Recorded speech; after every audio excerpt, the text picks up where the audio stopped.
आज मैं आप लोग को जो 10th लेवल में एग्जाम होते हैं या जो कॉम्पिटिटिव एग्जाम होते हैं उसमें वॉइस से सवाल जरूर आता है। ये वॉइस से 5 सवाल आपको पक्का आएगा, 5 नंबर पक्का आपको इससे फिक्स है। अगर आप ये सारे कॉन्सेप्ट समझ लेते हैं तो 5 नंबर आपको एग्जाम में आसानी से मिल जाएंगे। और ये सारा जो इम्पोर्टेंट है, ये जो आपका नियम, उसको दिमाग में रखना है।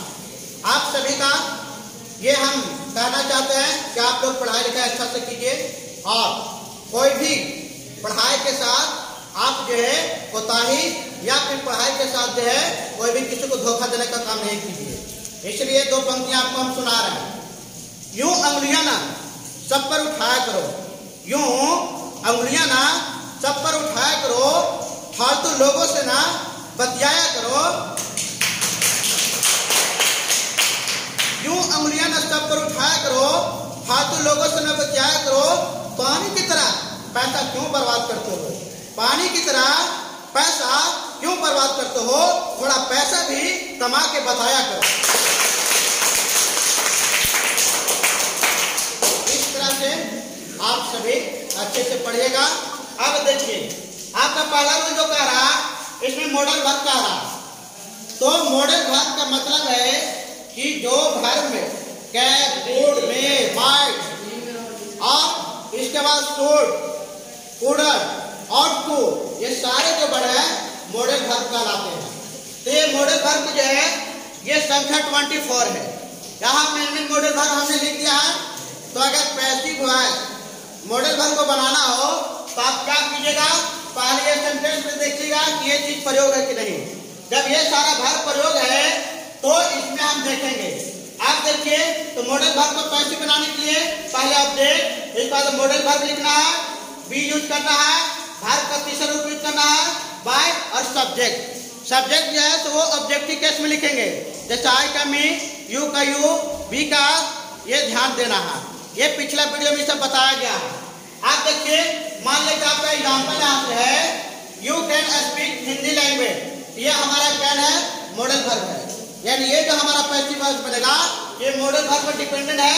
तो इसको हम पहले का ऑब्जेक्ट, तो ऑब्जेक्ट हिंदी लैंग्वेज, यहाँ हिंदी लैंग्वेज पहले हम लिखेंगे। तो हिंदी लैंग्वेज जब लिख दिए आप, इसके बाद हमारा आप इसके बाद कह रहा है मॉडल वर्ब, तो कैन हो गया, तक कैन हो गया। इसके बाद कह रहा है बी, तक कैन भी लगा दिए। भी हो गया तो ये स्पोकन, तो ये स्पोकन हो गया। इसको बाद बाय यूज करना है तो बाय यूज कर दिए। आप सब्जेक्ट यू है तो ऑब्जेक्टिव केस में यू होता है तो यू हो गया। इस तरह से you can speak Hindi language, इसका पैसिव जो बना Hindi language can be spoken by you. इस तरह से मॉडल वर्ब है। इसका और सारा एग्जांपल इसी तरह से बनेगा। आप दूसरा स्ट्रक्चर हम देख रहे हैं, कह रहा है इनफिनाइट वर्ब। तो इनफिनाइट वर्ब का मतलब है कि हेल्पिंग वर्ब में टू, जैसे I am to read a book, I am to speak English language, I am to sing a song. ये सारा चीज जो हम लोग हेल्पिंग वर्ब का टू बोले, ये सारा इनफिनाइट वर्ब हो गया। तो इस तरह से वर्ब रहेगा। इसको हम लोग पैसिव जो बनाएंगे इस तरह बनाएंगे। तो पैसिव बनाने के लिए फॉर्मूला देखिए, पहले ऑब्जेक्ट लिखना है, ये हेल्पिंग वर्ब लिखना है, इस पर टू का प्रयोग करना है, बी करना है, V3 बाय द सब्जेक्ट। अब ये हमारा एग्जांपल है, I have to write a letter. तो इसका जो हम बनाएंगे पैसिव बनाएंगे तो पहले का ऑब्जेक्ट, तो ये हमारा ऑब्जेक्ट हो गया। तो ये ऑब्जेक्ट है, ये हमारा वर्ब हो गया, ये इन्फिनिटिव है, ये हमारा हेल्पिंग वर्ब है और ये हमारा सब्जेक्ट है। पहले ऑब्जेक्ट तो ए लेटर लिख दिए।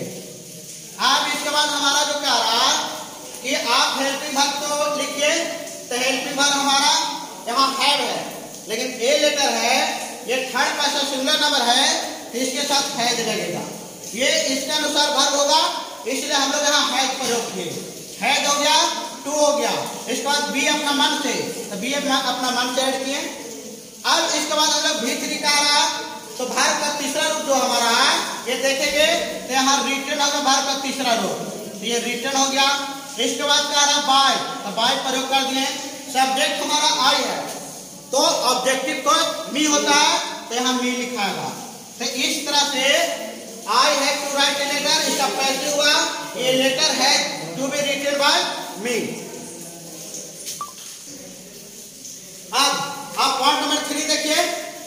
बहुत इंपॉर्टेंट है। आप जितना भी 10th 11th 12th एग्जाम दीजिएगा ये सवाल टच जरूर करता है, इसलिए इसको हम हमेशा याद रखना है। कह रहा है कि जब सेंटेंस में पीली या काइंडली से शुरू हो तब उसको हम कैसे पैसिव वॉइस बनाएंगे। तो पीली या काइंडली से शुरू होगा तो पीली या काइंडली को हटा करके उसके बदले हम लोग you are requested to add करेंगे और इसके बाद जो हमारा अदर वर्ड बचेगा उसको लगाएंगे, यानी पीली या काइंडली को हटा देना है। अगर कोई भी सेंटेंस पीली या काइंडली से चालू है तो पीली काइंडली को हटा करके उसके बदले यू आर रिक्वेस्टेड टू लगाना है और जो अदर वर्ड बचेगा उसका प्रयोग करना है। तो इसमें हम लोग देखिए तो पहला ये सवाल था प्लीज कम इन, तो प्लीज कम इन है तो प्लीज कम इन को हम लोग क्या करें हटा रहे हैं, इसके बदले लिख रहे हैं you are requested, you are requested हो गया और इस बार टू हो गया। इसके बाद क्या ये हमारा ये बचा तो कम इन लगा दीजिए, ये हमारा जो है ये पैसिव बन गया। अब कहेगा प्लीज गो देयर तो लिखेंगे you are requested to go there, please sit down you are requested to sit down. इस तरह से सारा बनेगा। अगर काइंडली से शुरू है तो काइंडली को इसी तरह से, अगर यहाँ काइंडली कम इन है तो लिखेंगे you are requested to come in, यानी काइंडली या दोनों प्लीज रहेगा तो दोनों को हटा देना है, दोनों के बदले यू आर रिक्वेस्टेड टू लिखना है। इसके बाद जो बचेगा उसको ऐड कर देना है। आज इस बात है कि जब सेंटेंस में ऑर्डर पीली या काइंडली वाला देखिए, आप कहीं सेंटेंस में ऑर्डर की बात आएगा, यानी जबरदस्ती हम किसी से बलपूर्वक काम करवा रहे हैं या अपने से जूनियर को बोल रहे हैं तब उसके बारे में क्या है।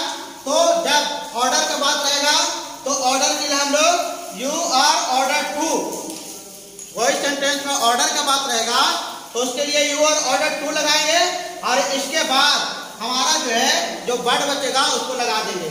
एग्जाम्पल था गेट यू, तो you are order to get you.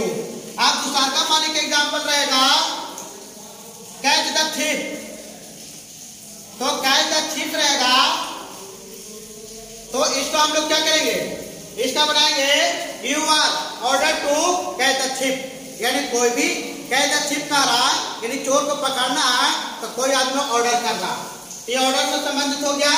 अब इस बात कर रहे हैं कि जब किसी शॉर्ट सेंटेंस का मतलब है कि आपको हेल्प मी रहेगा, हेल्प द पुअर रहेगा, हेल्प द पर्सन रहेगा, हेल्प द डैडी रहेगा, ओपन द विंडो रहेगा, ये सारे सेंटेंस रहेंगे। तो इसको हम लोग बनाने के लिए एक जो है ये काम करेंगे। तो जब इस तरह से रहेगा तो इसमें हम लोग पहले क्या ऑब्जेक्ट लिखना है, इसके बाद शुड भी अपना मन से लिखना है, इसके बाद भी लिखना है। तब जब ये शॉर्ट वर्ड रहेगा तब अब जैसे कोई आदमी दे दिया हेल्प द पुअर, तो हेल्प द पुअर हो गया, इसका हम पैसिव कैसे बनाएंगे द पुअर, तो द पुअर हो गया।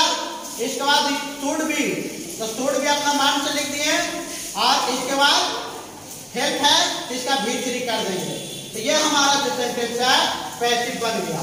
इसी तरह से हेल्प द स्टूडेंट तो लिखेंगे the student should be help, help the daddy रहेगा तो the daddy should be help, तो यानी कहने का मतलब है कि इसमें हमारा भी लगना है। ये हम लोग लेट से भी बनाते हैं तो लेट से बनाइए या शुड भी लगा करके दोनों सही है, ऐसा नहीं कि लेट से कोई बना लिया तो दिक्कत हो गया। तो इस तरह से तो कोई भी अगर सेंटेंस आपको पहुंचना रहेगा शॉर्ट में हेल्प द पुअर रहेगा, इसके बाद हेल्प द स्टूडेंट रहेगा, सीट ऑफ द फ्रेंड रहेगा, इसके बाद आपका जो है कॉल द डॉक्टर रहेगा, कॉल भी रहेगा, ये सारे शॉर्टेड हैं, ये सारे लेके रिवाइज होता है। तो जैसे हम लोग हेल्प द पुअर है तो हम लोग इसको क्या करेंगे पैसिव बनाने के लिए पहले ऑब्जेक्ट लिखेंगे, इसके बाद शुड भी लिखेंगे फिर थ्री, तो हेल्प द पुअर इसका पैसिव होगा, द पुअर शुड भी हेल्प होगा। अब कोई आदमी यहाँ से ले लिया सेंटेंस किसी को हेल्प द स्टूडेंट, तो the student should be help. इस तरह से ये सारा सेंटेंस जो है शुड बी लगा करके बनाना है। इस तरह से ये 5 पॉइंट आज क्लियर हो गया है, बाकी पॉइंट अगले वीडियो में क्लियर होगा। ये 5 याद रखिएगा, 5 नंबर आपको 10th में फिक्स हो गया है, आप कंपटीशन में भी इससे आएगा, इसलिए आप इसको अच्छे से पढ़िए समझिए।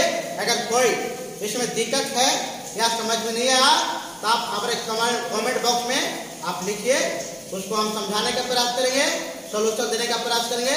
इस तरह से मेरे चैनल को लाइक सब्सक्राइब और शेयर कीजिए। कोई दिक्कत है, समस्या है तो कमेंट कीजिए। और मेरे चैनल देखने के लिए धन्यवाद। Thank you.